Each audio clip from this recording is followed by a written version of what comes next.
Good evening, everyone. Thank you so much for being here tonight, and welcome to our third webinar of the longevity series. We really appreciate that you're here, and we're going to explore the topic of fasting and mimicking fasting. Throughout the webinar, if you have any questions, please just drop it in the Q&A box, and we'll make sure to get to them in the end of the webinar. All right, so my name is Frida. I'm one of the dietitians at Create Cures Clinic, founded by Dr. Walter Longo, working with another dietitian, Katie here. I did my undergraduate degree in nutritional science and my master in nutrition, health span, and longevity at University of Southern California. I am currently working on my PhD, studying an nutrition intervention that actually mimics the effects of fasting in terms of reversing chronic diseases and reduce symptoms associated with these diseases. So I am very enthusiastic about nutrition and fasting as tools and using them as tools and strategies to optimize our lives. And tonight we're very excited to explore this topic of fasting. So let's get into it. Oh, I'm so excited. I'm so honored to work with you, Frida. Frida and I both work at Dr. Walter Longo's Create Cures Foundation as dietitians. I was really inspired to learn more about prevention of disease and maybe even treatment of disease holistically and with food when I was working at a plant-based restaurant in Beverly, Massachusetts. The restaurant was built due to a cancer diagnosis. This woman lived years past her expected date of being able to live because she transitioned to a different approach of diet, right? She transitioned to a plant-based diet and of course other lifestyle factors. And I was fascinated by this in high school, which led me to a slew of opportunities and getting my master's degree in human nutrition. And of course now working with Frida at Dr. Longo's Create Cures Foundation, where we really get to put the science into practice. So this is going to be really fun to learn and to teach you all, of course, about fasting and how to implement that. Wonderful. So you may have attended 2 of our previous webinars. They are uploaded and recorded on our YouTube channel, so please feel free to check them out if you haven't already watched them. Just a quick summary, the very first one about the longevity diet. We talked a lot about how to emphasize whole plant foods, minimizing processed food. We talked about including low mercury fish between 2 to 3 times a week. And we also discussed implementing a time-restricted feeding window as well. For our second webinar, we went over the research around protein and longevity. And there is a very, very plant focused when it comes to protein. We would like to have most of our protein coming from plants. Also, we don't want to take in too much protein to help with a long life on the lower end of adequate. Just because it's low doesn't mean it's inadequate, okay? And lastly, some people do need more protein. So we discussed those who are over the age of 65, for example, those who are athletes. Be sure, it looks like in the chat box, our manager here put the YouTube link. So be sure to click on that link and watch the YouTube video and subscribe if you haven't already. Also, please write this down, take a screenshot of this. There are some summer promotions going on. We have 30% off an initial consultation with a dietitian at the Create Cures Foundation using the code WebinarFasting2022. Be sure to go to the website clinic.createcures.org and utilize that code to make sure you get that special discount. It expires July 12th, 2022. And if you would like some continuing medical education, some credits here, or if you're really nerdy and you want to learn more about this, we do have a masterclass and it's on sale right now, no code necessary. So be sure to go to the website education.createcures.org, and that expires September 22nd. Before we begin, I'm curious to hear everybody open up your chat box, make sure it says to everyone, why do you want to learn more about fasting? What are your goals? Are you here to just learn more? You're curious? Are you here to I get a lot of people who want to lose some weight, reverse their diabetes somehow. Are you looking to just overall health? It's really important that we get to our why. Once we get to a clear why, you're a lot more likely to pay attention. You're a lot more likely to actually implement some things to get a clear goal. Do you want to live longer? Do you want to have a healthy, happier life long term? So it looks like people just say overall health. Overall health, digestive issues, that's a great one. Thank you for sharing. Weight loss and health, beautiful. Curious, would like to learn the aspect, look more the aspect of health results when doing fasting. Cool, yes. Cancer, optimal longevity. Thank you for your answers. And everybody who didn't answer, definitely think about what is your why, okay? With all the consultations that we do, it's so important that we have a clear goal. We're not just going to throw out information at you for no good reason. And different types of diets and different types of fasts achieve different goals. So once we know your goal, then we're much more better able to help and to move forward. Curious about autophagy and the quality of life. Very cool. So what we're going to be talking about today, what is fasting? History behind fasting, lots of different types of fasting, as well as the mechanisms, how it works, benefits and risks to fasting, and of course, how to implement fasting safely and sustainably. Please do pay attention, stick it through to the end. There will be a quiz, so pay attention and you'll do great on that quiz at the end. Next question here, open up that chat box again. What fasts or fasting regimens have you heard of? Or maybe have you tried? I know when I was in high school, it was like the master cleanse with the cayenne pepper. There's just so many types of cleanses and fasts and fasting regimens out there. I'm curious to hear if anybody's heard. Nice. Intermittent fasting, water only fasting. Nice. We've got an educated bunch. Time restricted. Wow, cool. Yes, yes, yes. Some people have done the mimicking fasting approach. Mimicking fasting. Ooh, cool. Spiritual fasting, 1 meal a day. Yes, there's a lot. Juice fast. Cool. So yeah, you've all not, if you haven't heard of fast, that's okay. There's so many different ones out there. Great. Yeah, there are really a lot of different fasting regimen out there. And I'm sure you guys have seen a lot of articles, magazines, podcasts discussing fasting almost everywhere these days. And it is a very trendy topic. However, it can also be very confusing because there's so many different types of fasting protocols. So some of you just mentioned it. We have intermittent fasting, there's prolonged fasting, alternative day fasting, 5-2 fasting. There's so many different ones that we are going to discuss today.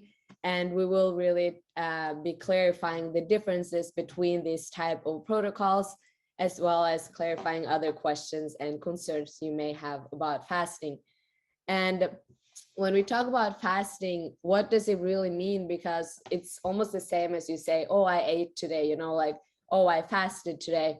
But there's so much more to it. Like, what were the reasons you were fasting? Is it religious reasons? Is it medical and spiritual reasons? What are you even eating in between the fast? Are there maybe contraindications that you should not be fasting at all? There's actually a lot of populations that we don't recommend to do certain types of fasts. So the bottom line basically is that we do have a lot of different types of fasting regimen, as well as different diets, as we know. And that's why it's so important to be educated about fasting in order to apply it safe into our life and also to achieve the benefits. That is the reasons we're doing it as well. So talking a little bit about fasting in human history. So from an evolutionary perspective, there were times we had a lot of food. There were times we didn't have a lot of food. So we were hunters and we were hunting and had a lot of food. But then there was actually times where there was famine, so we didn't have any food. And fasting was a part of our life. And it was not by choice, but it was actually a necessity. And today we have food access 24/7. It's never a problem really to find any food. It's always around us. So today we actually have to make conscious decisions about when we want to fast versus before it was just naturally a part of our life. It wasn't like, today I want to do a fast, you know, like you didn't have a choice. So that's why we see it did play a significant part in our history. And it's interesting nowadays when we're kind of shifting into a very modern way of living where we have access to food all the time. We really need to be conscious about these things. So let's go a little more into the history. So fasting goes far back into the very early historic cases of holy fasting. And it was really motivated by very deep religious beliefs. And we know today too, fasting is a part of a lot of different religions.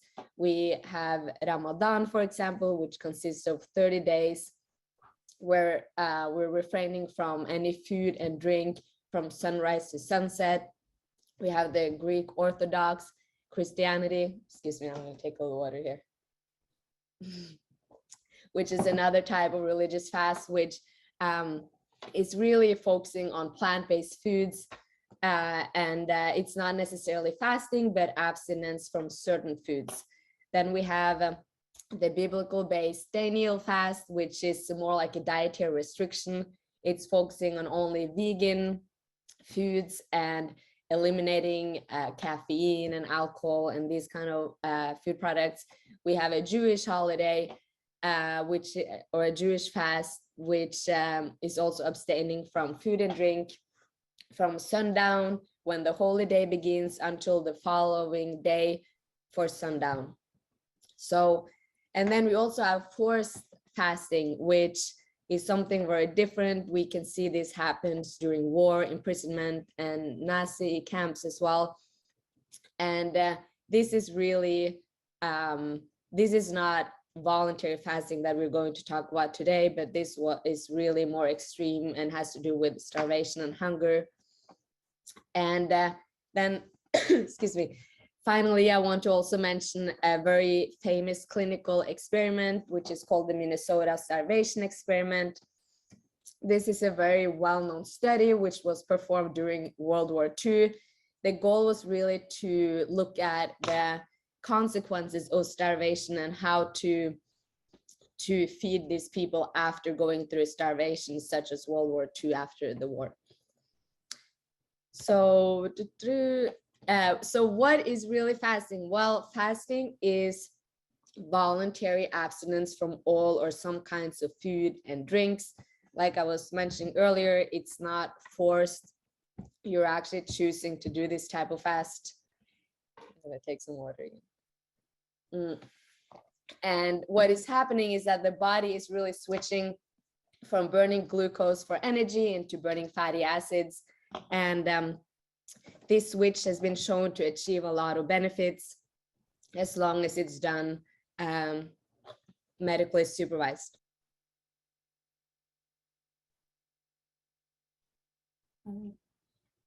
Well, I'm just going to pick up where she left off. Hopefully her connection is okay. But benefits to burning fatty acids and ketones switching into that fasting state include cellular repair, gene expression, hormonal changes, fighting inflammation, and protecting against oxidative stress. So our body is— Okay, Katie, I'm back. Sorry, okay. I just completely lost my voice here. Yep. I don't know what All happened. right. Yeah, thank you so much, Katie. So yeah, some of these benefits that we see with fasting are the cellular repair, gene expression, there's hormonal changes, the body is really fighting and decreasing the inflammation and really overall fighting the oxidative stress. And we also know that fasting can help you lose weight, which in turn improves the health and prevent chronic diseases. So although fasting has been a part of the evolution and our history forever, the scientific community really started to become curious about fasting about 30 years ago. So the first studies referred to really minor organisms such as yeast and mice. And the reason for this is because you can imagine fasting intervention can be really rough and tough interventions like we saw in the Minnesota experiment, and with also health risks that are associated with it. So initially these studies in minor organisms really brought remarkably and very interesting results, and then later to be replaced in clinical trials in humans. All right, so some of the mechanism of fasting. So fasting really challenges the body, and it really engages these stress response pathways that are increasing the chance of survival. So it's very similar to, if you think about it, exercise, being very cold. Your body really needs to just do whatever it can to, excuse me, to stay alive and to really preserve the body. So some of these pathway, we have IGF-1, insulin-like growth factor 1. This is a very crucial pathways in many ways. It plays significant roles for good reasons, but we do see that later in life, these pathways actually accelerated with aging. So when there's a disruption of IGF-1 signaling, such as that, or fasting can disrupt the signaling and inhibits this pathway, we do see that this is very positive in terms of longevity and health span. Target or rapamycin is another regulator of our metabolism. We see that fasting leads to a downregulation of this pathway. It increases autophagy, it increases the stress resistance and alter our metabolism. PKA, protein kinase A, is really a key gene that needs to be shut down in order for our body to get into this regenerative mode that we want to achieve with fasting. And again, fasting reduces this level. So overall, these by regulating these nutrient sensing pathways, we do see cellular protection, we see increased activation of stress resistance pathways, removal of damaged cells, as well as reduction in inflammation. So I want you all to write in the chat box, what is one benefit of fasting? Let's see. Reduce inflammation, yes. Clear brain, energy, great. Cellular repair, cell rejuvenation, yes. Reset, autophagy, yes. Cellular cleaning, wonderful, great answers. Awesome. Awesome. This is fantastic. I just want to remind everyone, save money. That's a good answer. If you have any questions, just reminder to put it in the Q&A. I love all of the interaction on the chat box, and we hope to get to your questions in the Q&A, just a reminder. So let's go over a few types of fasting. There are a lot of types of fasting out there, just as we discussed earlier. We want to be able to test these different types of fasting to actually get the benefit from it and to actually recommend fasting approaches. So it's going to be important that the different types of fasting, they don't necessarily include crazy foods or don't include crazy foods. It's just going to be something that is very simple to implement and to recommend. And these are three that are most clinically researched, as far as intermittent fasting goes, as well as prolonged fasting. So the two umbrella types of fasting are intermittent fasting, which is less than 2 days, and prolonged fasting, which is more than 2 days. 5-2, this is a type of intermittent fast. Seeing 5-2, I know looking at that is like, what the heck could that mean? This means 2 days of the week are fasted and 5 days of the week ad libitum, which means eating whatever, whenever, really eating whatever you want. And this is absolutely fascinating. I'm going to be going over research around this in a minute, but to be implemented slowly for people who have really long-term goals with weight loss, really long-term goals with inflammatory issues. In research, it has been, and in clinical settings, it has been implemented slowly to help with adherence. So at the end of the day, sure, something can look really good on paper in a study, but are people going to really be able to stick to these recommendations? And 2 days out of the week, sure, maybe people could eat. It doesn't necessarily have to be nothing, the fast. These 2 days could be 500 to 700 calories per day. And in implementing it slowly, the first month, 2 days of the week, limit to 900 to 1,000 calories, and then titrate up so that the fourth month of this fasting regimen, only eating 500 calories 2 days a week, so that their bodies are a lot better at transitioning into that fasted state using fatty acids and ketones for fuel rather than quick glucose energy that they just took in. Their bodies get better at that over time.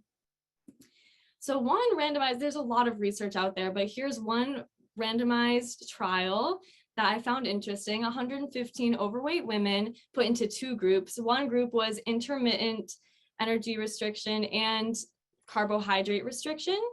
And that's about 600 calories 2 days of the week. And then every other day, so they did a 5-2, that intermittent, 600 calories 2 days of the week, compared to every single day restricting calories. And their maximum calories was 1,500 calories 7 days a week.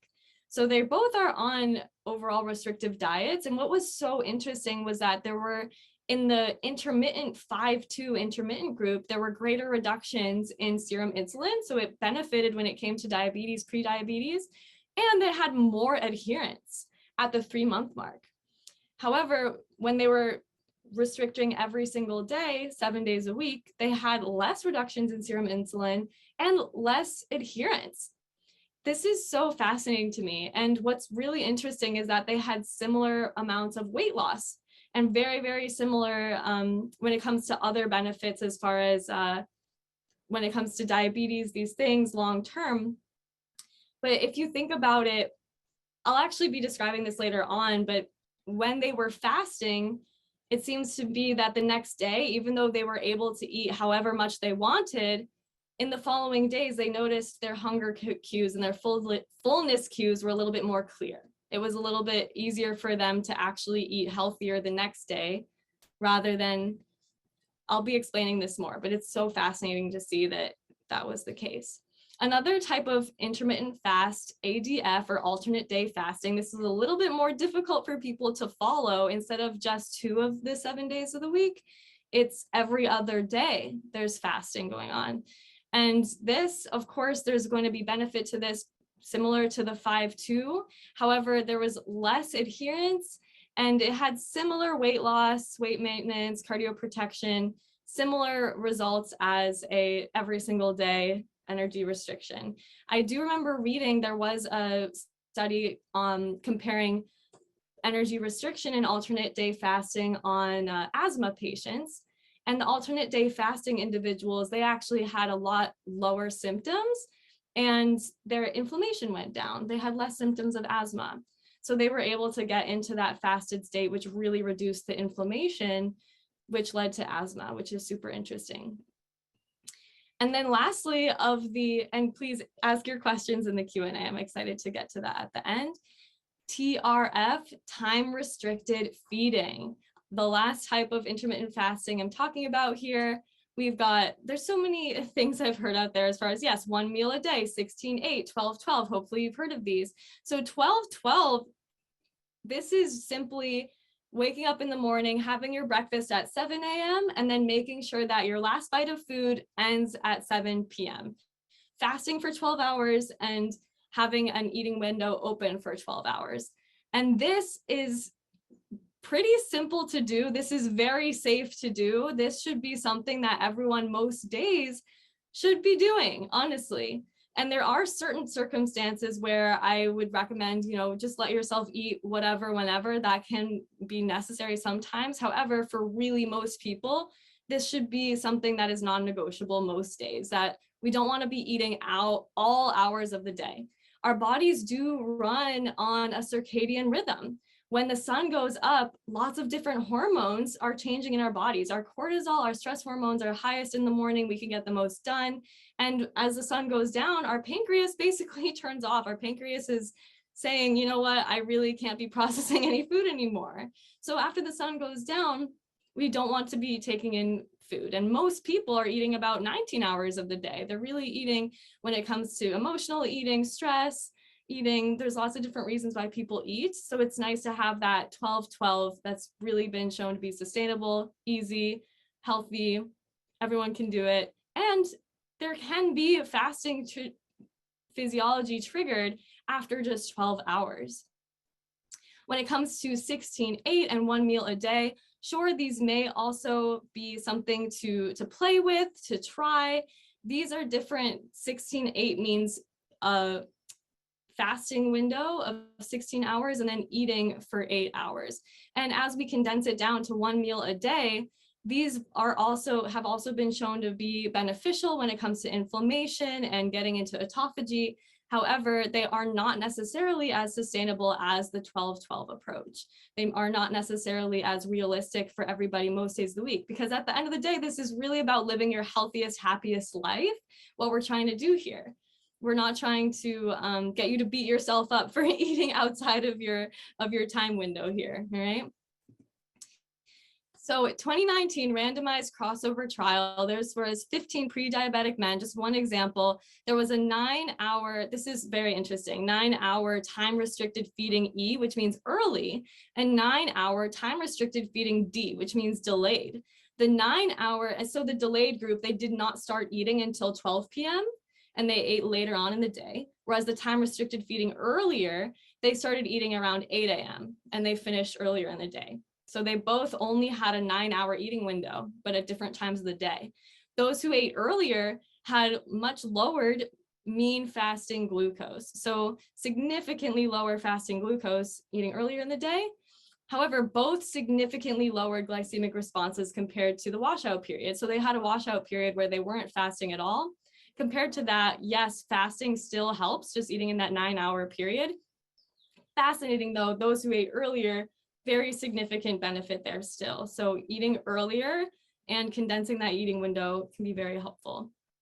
Okay, I hope you were paying attention. Please open up that chat box.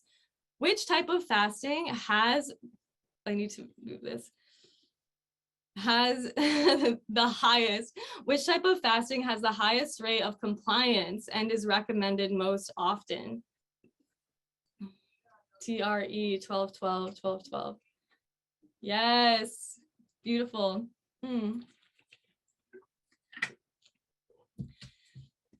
So glad y'all are paying attention.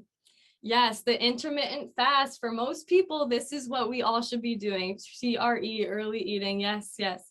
We recommend 12 to 14-hour fasts as generally safe and effective for most people, eating before sunset, finishing your last bite of food, eating before 3 hours of going to bed. And you know what's also important? It's going to be important to witness, what am I eating between the fasts? I don't want to just use a fast as a crash diet in between me eating lots of food that's very not health promoting. We also want to keep in mind, okay, let's do this 12 to 14-hour fast. And when I'm in that slightly fasted state, as we refeed, our bodies are even more sensitive to what we're taking in. Our bodies are very, very efficient at using whatever energy we're taking in. And it is important to have those meals balanced throughout the day and not starve ourselves to the point where we don't want to eat any broccoli or vegetables. I've had clients and patients in the past where they're trying one meal a day, they're trying the 16-8, and they're trying to be athletes, they're trying to work out a lot. And it actually becomes counterintuitive when you are looking to be an athlete, when you're trying to fuel your body and really be focused and productive, and overdo it with fasting, which we'll get into in a second. It's very important to fuel especially for women, we require calories, we require carbs to balance our hormones, to create hormones, and to not be in that stressed out state. Whenever we're fasted, we're actually in a stressed state. So it's really interesting if that prolongs too much, we can get too stressed. All right, so as Katie really explained, we have the umbrella term of fasting, then we have intermittent fasting, which is less than 2 days. Then we have prolonged fasting, which are more than 2 days. So I'm going to talk about a couple of different fasting regimens that are prolonged fasting more than 2 days. So we have water only fast, which is usually done 3 or more days at a time. And the potential benefits of doing this, as long as it's done correctly, we can't emphasize that enough, like it needs to be done safely. Some of these benefits are enhanced ketogenesis, reduced inflammation in the body, achieving autophagy, improved physical and emotional well-being overall. You can imagine, like, this is one of the more extreme fasts. Going 3 days or a few days without any types of food definitely can lead to some risks, such as dehydration, which we may think of, well, I'm drinking water all the time, but actually we often see in research that people who are on water only fast, they actually don't even drink enough water.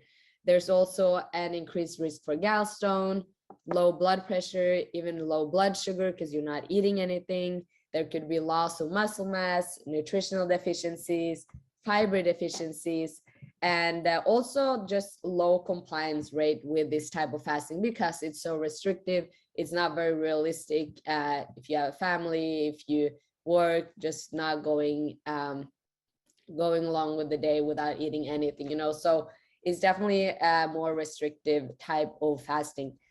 The second one we're going to talk about, Katie, if we go into the next slide, is also another type of prolonged fast. So this is actually fasting with food, which is kind of the opposite of what we're saying here. We were saying fasting is not eating at all, but it actually turns out that if there's a well-designed nutrition plan consisting of the combination of calorie restrictive, specific ratio of low glycemic index ingredients, it can actually downregulate some of those key nutrient sensing pathways that I was talking about earlier and really activate regeneration and rejuvenation in our body. So this is pretty wonderful because it means that you can achieve the same benefits of fasting, but it's not as restrictive and challenging as the traditional type of fast. All right, so going into the next slide, I want you all to write in the chat box, is it possible to achieve the benefits of fasting with food? Let's see. Also, I see there's a lot of questions coming in the chat box. We will go through them at the end, so great. Yes, yep. Yep, Definitely, yes, you all are paying attention. Wonderful. Great. Awesome. Great. How to implement fasting safely and sustainably. As we talked about previously, yes, this 12 hours of eating, 12 hours of fasting, around 12 to 14 hours, generally safe and effective, easily done for everyone. And in between, making sure we have a longevity diet approach. This is a well-researched approach. It's a plant-centric Mediterranean style approach that does incorporate this 12 to 14 hour overnight fast, as well as making sure we're on, the lower end when it comes to adequate protein for most people. So please do subscribe to our YouTube channel and watch that protein webinar. That's very important. Again, more calories earlier in the day. So, your teacher, your mom was not wrong when they said, don't skip breakfast. Breakfast is the most important meal of the day. Yes, that actually has been shown to be true. We want to eat more calories earlier rather than later. And further fasting, do get doctor's approval. I cannot stress this enough. Frida and I are both professionals in this space. And if you do have questions around this, please, we have that promotion. We would love to help you out. It's very important to be under supervision. We don't want anybody passing out or having negative side effects when their goal is to improve their health. Benefits of fasting properly that have not necessarily been discussed yet: resets hunger and satiety. So you can imagine that once you've fasted, once you've really limited your calories, the next day you're going to notice, oh my gosh, when you're going to eat, wow, I'm so full. It's not uncommon for people to make this big plate of breakfast and then realize, wow, I used to be able to eat this whole thing, and now I can only eat a third of this plate or a half of this plate after fasting. Why? Because their bodies, their hormones, those hunger and fullness cues are much, much more hyper aware. They're much more sensitive. So it's really, really neat to see, just like I was discussing with the 5-2 intermittent fast, how although those people were able to eat whatever they wanted 5 days of the week, because they fasted 2 days of the week, those hunger and satiety hormones were more optimized throughout the week when they were able to eat whatever they wanted, which is fascinating. Also, it resets cravings. So a lot of people may be feeling like, oh, they just need something sweet after a meal, or they really love that salty, fried, those like hyper salty, hyper flavored processed foods. once we do a fast, everything becomes more sensitive. Our sense of smell, even our sense of sight, and our taste buds become much more sensitive. So I have patients and clients who say to me, wow, this celery is so salty. I can really taste the flavor in it. This avocado is so salty. Or not that it's so salty, but it's just the flavors of fruits and vegetables become so much more alive and bright once you've done a fast. Also, there are anti-tumor effects, which relates to autophagy. It is absolutely fascinating how I get to work with, Frida and I get to work with cancer patients. So carcinogens, overeating, and just not taking in enough antioxidants is a lot of reasons why our DNA may mutate and may proliferate. And when we're in a fasted state, autophagy literally means self. Auto means self, and phagy means eating. So our bodies eat away at their dead and damaged cells that could become cancerous. And this makes it also so that when somebody's undergoing chemotherapy, their healthy cells become healthier, and their damaged cells, their mutated DNA, their mutated cells become much more at risk for dying from chemotherapy. So it's really cool to get to work with cancer patients and help them incorporate fasting with chemo. And overall, we are increasing longevity because we are protecting every single cell in our body. All of the mitochondria, every single little cell is going to be stronger, is going to be healthier. And that, of course, as we reduce that inflammation and protect our cells, we're preventing chronic disease, so it increases our lifespan. However, there is such thing as too much of a good thing. Effects of excessive incorporation of fasting can lead to increased cortisol and increased stress.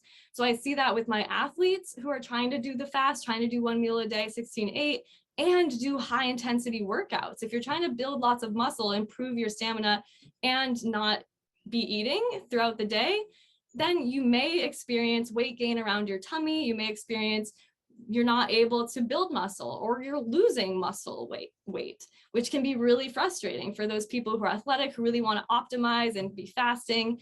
That can be counterproductive when we overdo it, for sure.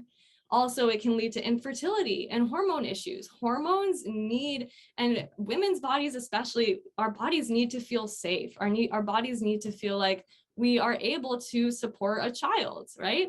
So if we're in that stressed out space, our body is not going to put energy towards reproduction. It can lead to infertility.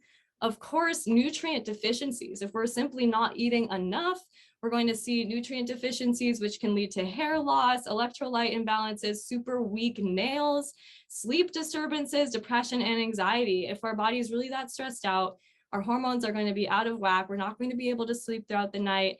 And it's definitely not going to be the best recipe for feeling happy and energized throughout the day. All right. All right. So throughout this webinar, we have seen that there are a lot of benefits with fasting, but there are also a lot of risks. And there's definitely certain populations that are more at risk than others. And some of these populations, for example, underweight or malnourished individuals, we talked earlier about how we want to make sure it's done properly, also in terms of being nourished before you're doing potentially a fast, especially the longer fast. Pregnant women and women who are breastfeeding, we don't recommend to fast either. Also, people with a disordered eating, this is due to the very restrictive pattern that fasting has. And we know with eating disorder, usually like a typical recovery for anyone with eating disorder is to really be more in tune with their body and listen and learn to listen to their natural hunger cues. Fasting is kind of doing the opposite. It's basically, well, this is not your feeding window, don't eat. So it's not always as natural, to really being in tune with those hunger cues. So also people with active infection, we don't want to add additional stress, and fasting is a stressor to the body. People with pre-existing medical conditions such as type 1 diabetes, liver disease, any heart failure, and different infections. So our next question is, should an athlete training for a marathon or a race do a prolonged water-only fast? That's a prolonged type of fast. No. if you want to lose muscle in the race. No, good answers. So yeah, we know athletes, as Katie was mentioning, they do need a lot of calories. They're burning a lot of calories. They need a lot of food. And if they're doing a water only fast, and especially if they're exercising at the same time, it's going to be harmful for the body. So we do not recommend that. All right, so what are some of the individuals that do benefit from fasting? Well, we say the age range between 18 and 65 on like the average. People who are overweight or obese will benefit from fasting. Also, if you want to improve certain chronic diseases, we work with cancer patients, for example, but again, very important that it's medically supervised with this population, of course. Also, people who want to optimize their health and lifestyle overall. So again, it's a very individual choice. Always consult with a healthcare professional to find what's best for your needs. Everyone is so different, and that's why, going back to in the beginning, we see fasting so much in the media, and it can be actually very harmful if it's not done properly. So, yep. Important to note, fasting is not a crash diet. We're going to go about fasting, different fasting regimens, out of a place of empowerment, out of a place of, wow, we get to choose this for a holistically healthy, happy, long life. And this is definitely not something that we're focusing on body image, and we're just going to be unintentional about what we're eating before and after the fast. A crash diet, people mindlessly reintroduce food. They're going to eat whatever they want after the diet and then probably gain that weight back, probably in an unhealthy way, and then go on that crash diet again. There's definitely no proven lasting benefit, and it's very body image focused, right? For spring break or summer or whatever. But when it comes to fasting, we want to make sure that we're doing this. And I say this to all my patients and clients, this is something that we get to do. You don't have to do this, and don't let it take over your life. So instead of beating yourself up because you ate outside of your fasting window one day, we can say, okay, you know, I'm going to incorporate this as a part of my lifestyle in a sustainable way. And sure, some days maybe there's going to be a wedding or a birthday or it's Christmas or some holiday, and you might eat outside of your fasting window. You might eat a little bit more, or some days you might eat a little bit less than you had planned, and that's okay. Your body does have the capacity to make up for those mistakes, and we don't want to create fasting as the law all the time, every single day, as some reason to beat yourself up for. This is something that we want to look at in the long run. 10 years from now, 20 years from now, are we still going to be able to continue doing this and allow ourselves to, yeah, maybe slip up a day or two a week, you know, and not feel like it's the end of the world. Fasting too much is the least sustainable diet out there, okay? All right, which brings us to the quiz. I hope you were all paying attention. Open up your chat box one more time. Number one, which fasting method is the most sustainable and with the least amount of risks? As we mentioned this before, I really want to make sure you're all very clear on this. Intermittent 12-12, thank goodness, yes, 12 hours of eating, 12 hours of fasting in general, yes, 12 to 14 hours is what's most recommended. Most people, this is fantastic. Of course, if you're a growing child, pregnant, you know, there's lots of reasons why maybe we want to loosen that window, but yes, most people definitely should be doing 12-12. All right, the next question, fasting is not recommended for which individuals? People with eating disorders, yes, pregnant women, liver and kidney disease, yep, above 65 years, active infections, great, all great answers. Awesome. And then lastly, to sum it all up, what are 3 benefits of fasting? Maybe 3 more than when we said it before. Nice. Yes, improved satiety, reduced cravings, lowering inflammation, autophagy, which is self-eating, eating away at those damaged cells. Awesome. Lower inflammation, resets cravings. Beautiful. Great job, everybody. Cellular regeneration, longevity. Great job. If you have any questions, I am more than happy to answer. I know Frida is as well. Please make note of our emails. We are here to help. My email is kreines@createcures.org. And Frida's is right there. Please do take a photo of this, go to our website, ask whatever questions you have, and let's open up the Q&A. Let's see, we've got about 10 to 15 minutes here. I will start. Yeah, go ahead, Katie. I just also wanted to say that the ones that we don't get to have time for to answer, we will definitely get back to them in an email. Yes, and thank you. So the link is posted in the chat box for more info. Go to the website. Our link to the website is right there. And the recording will be posted on YouTube in probably a few days to a few weeks. Yep. Yeah, and I do see that some ask for the recording, but we will send that out as well. Yes. Okay, let me see. Wow, lots of questions. Where and how do you get the missing nutrients you get from meat if you are plant-based? That is a great question. So the top ones that a lot of people are concerned about are B12. B12 is easily taken in with a supplement, or nutritional yeast is a great one. It's this cheesy product that has full of B vitamins. Also, we don't necessarily recommend you cut out all meat. Low mercury fish 2 to 3 times a week at 4 ounces a serving is fantastic. And that provides you the nutrients from meat. So, and that's going to be a much healthier option when it comes to different types of meat. And those low mercury fishes, we like to use the acronym SMASH, and SMASH stands for sardines, mackerel, anchovies, salmon, and herring.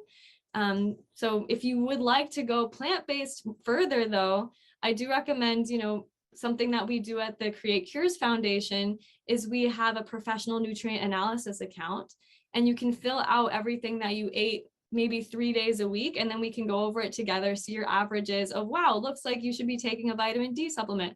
Wow, looks like you had trouble getting in your omega-3s or your selenium, and we can recommend different foods or supplements if you're really struggling. So it really is unique to each individual, but the top 3 that I do recommend are B12, vitamin D, and omega-3 fatty acids if you're looking to go exclusively plant-based.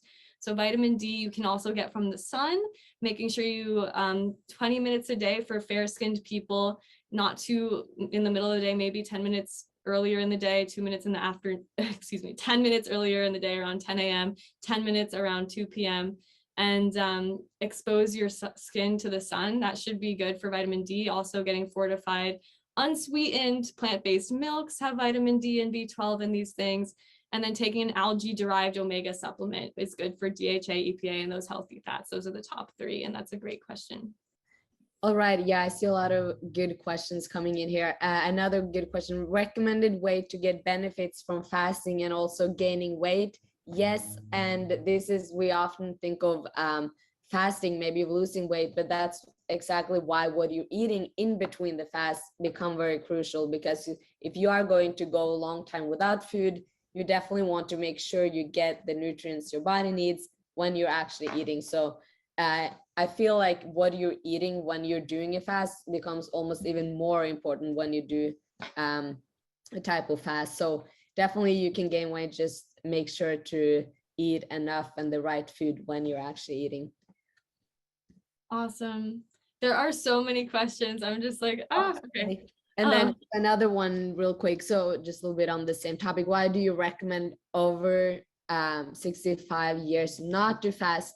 So there's definitely many circumstances we can recommend a fast to someone above 65. It's just more a general route, because as you're above 65 and with aging, we become more frail and we lose more muscle mass. So we just really want to be careful preserving the muscle mass, so not do like a too extensive type of fast. But there's definitely some of the more liberal types of fast that can be recommended. Again, that's why we would like to do an individual consultation, because we want to make sure it's for your needs and goals. And we also need to take in, there's a lot of factors we have to take into consideration before we give any recommendations on this. Awesome. Thank you, Frida. So one question here is it okay to do, well, I feel like some of these questions are very, very specific to each individual. And I want to recommend everybody who is saying your age and certain things around your condition, please do send me or Frida or inquire with us. That way we can get your questions answered more specifically. Let me see. I'm confused. This question that popped up twice. How long do women versus men have to fast to consume the immune system? And once feeding, how long does it take to rebuild?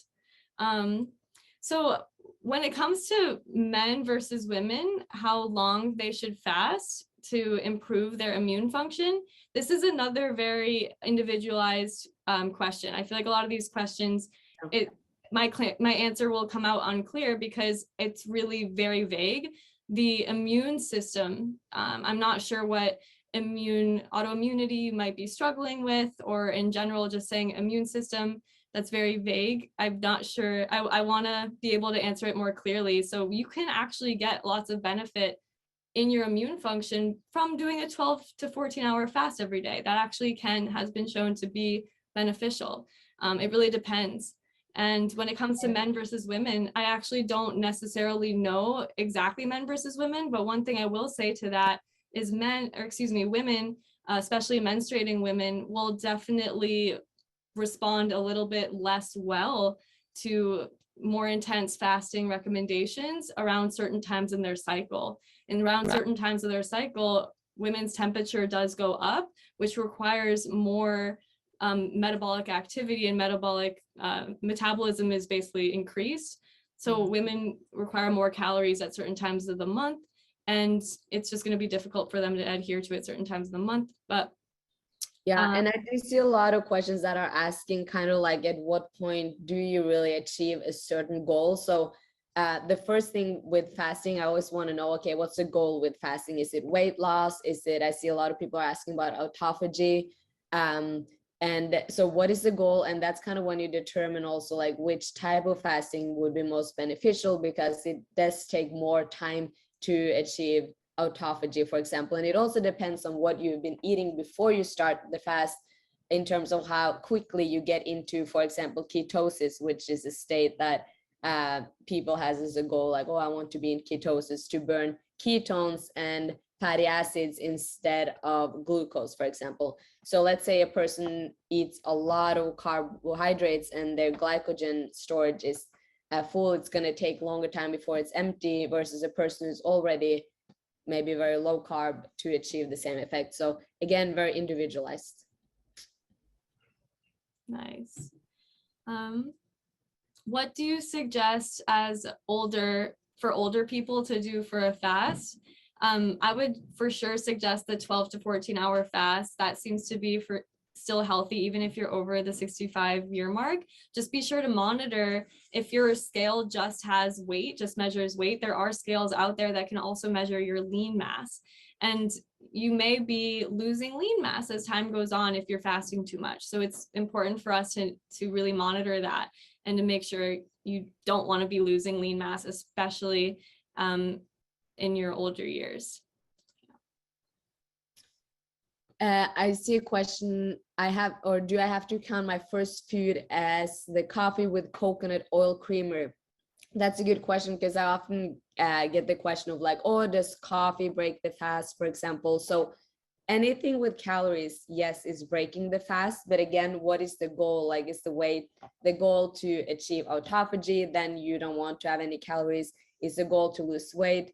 Well, a little bit of like cream in the coffee is not going to hurt you in terms of adding so little calories to the coffee. But yeah, so, and I always say that if that will help you to do a longer fast by incorporating coffee with a little bit of like cream in the coffee, it's worth it versus eating something, for example. So yes. I have one question here. Has research been done on women and men? Some told me it's primarily been men. I did mention a study earlier that was done on overweight women. So there are studies that have both. In the past, yes, women have been not the ideal candidates for this type of at least according, I don't want to say they haven't been the best ideal candidates for this type of research, just because I remember reading in a couple articles that just due to their fluctuating hormones, how we have a 28-day cycle, that it can skew some data. Some data may look not, it may not make much sense because women's hormones are changing so much. Whereas for men, it's a 24-hour cycle. So it's a lot easier to test men with certain hormonal changes, which is really interesting. But at this time, I feel like people are doing better at doing both.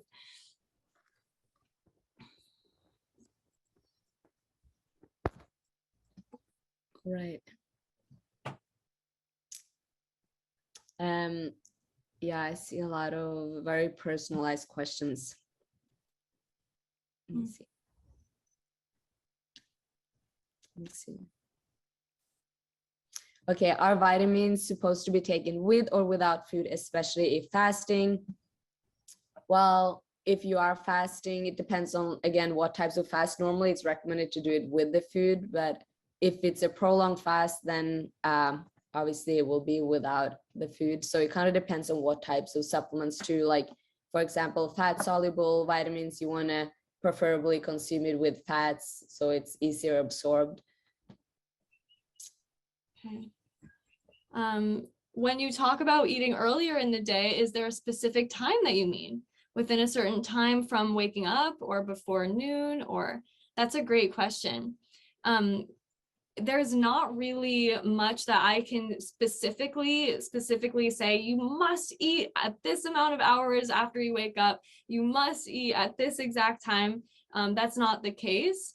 Your body is brilliant and will be able to, I recommend waiting till you're hungry, right? I recommend if you're doing this thing where you are eating before the sun goes down, and especially before 3 hours of going to bed, chances are you should be a little bit hungry in the morning, right? You should be a little bit hungry if you're not eating after around 8 p.m., 7:30 p.m. Chances are you're probably going to want to eat something around 8 a.m., by that time. And this can be different for everybody depending on your lifestyle. So yeah, it really depends on you. Yeah, that's a great question. All right, I'll do one more question here. So I did see a question regarding doing trying to prevent muscle loss while doing a fast. So about resistance training, yes, we do like to emphasize some types of resistance training, even when you're fasting, not too excessive, but a little bit, it will preserve the muscle mass. So definitely, even with like a resistance band, for example, that's a great way. Yes, resistance training is very important. We recommend that a lot, as long as it is low impact, slow moving muscle conditioning. You're not trying to do a high intensity interval training workout while you're on a fast, while you're on a much more like specific, longer fast. You do not want to be working out too intensely. Yeah, that's a great question. Looks like we are done with the time. We'll definitely look at all the questions. We still have some questions, but we'll get back to you and shoot us an email as well. Yes, and one more time, please do not miss out on 30% off of initial consultation. I know a lot of you had specific questions, and I would be more than happy to answer those questions and set up a time for our initial consultation where we'll spend about an hour just talking about what your goals are, what your barriers are, what's going on, and set up a long-term plan to make sure that you are set up for success long-term. And yeah, so don't miss out on that. And yeah. Yes, and as I was mentioning, this is a part of the longevity diet webinar series. So next month, July 27th, mark your calendars, the same time, 5 p.m. Pacific Standard Time. We're going to talk all about the longevity diet and heart health, cardiovascular diseases. So please make sure to attend this one. Again, it will be recorded as well. Great. Thank you everyone for attending, and we look forward to see you next month. And be on the lookout. There will be a survey emailed to you. If you could please fill out that survey, let us know how we're doing so we can improve for you all. Okay. Thank you. Thank you.